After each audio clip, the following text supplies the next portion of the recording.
I'm not even clear how long you've been coming in to see me. It's been, what, 6 months?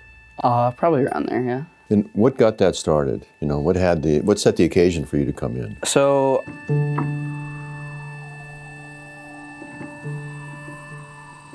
When you're in a medical environment, the way you get extra training is to do a fellowship somewhere. I looked for an adolescent medicine fellowship and I couldn't find one.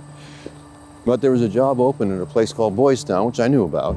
If the future of our country is to be secure from dangerous enemies from within. So, I mean, you can see this campus. You know, there's the church, there's the field house, there's the grounds. It's residential care, but the term residential care doesn't bring to mind this kind of environment, Right. not in this country.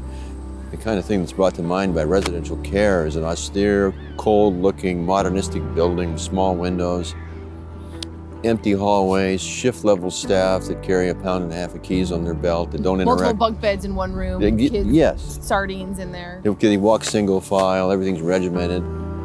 And there's institutional abuse, you know, there's a risk of going over. Like, there are probably multiple incidents on a daily basis where there's some sort of, like, aggressive encounter between staff and youth.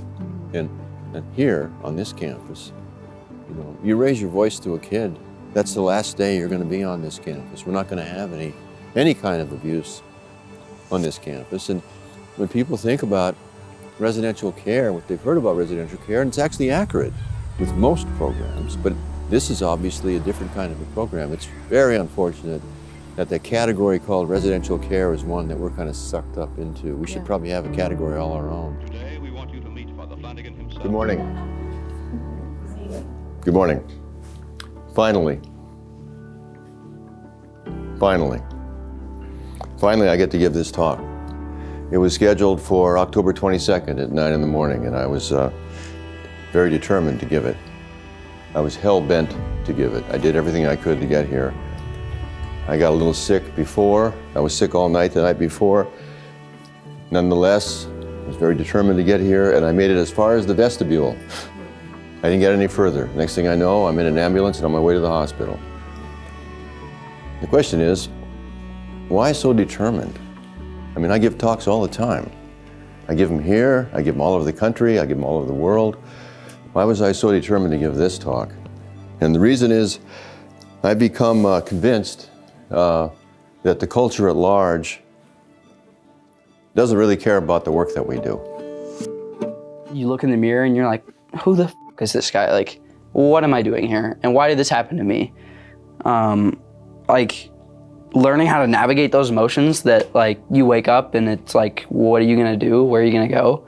And, like, fighting through that, like, it's a skill and a challenge that I think everyone goes through at least once in their life. And maybe it shouldn't have been so early for me, but... It says in the Bible, there are angels among us, but it doesn't say what they look like. It just says what they do. I mean, obviously, your mother's death when you were 9 years old really changed who your family was. It changed who you were.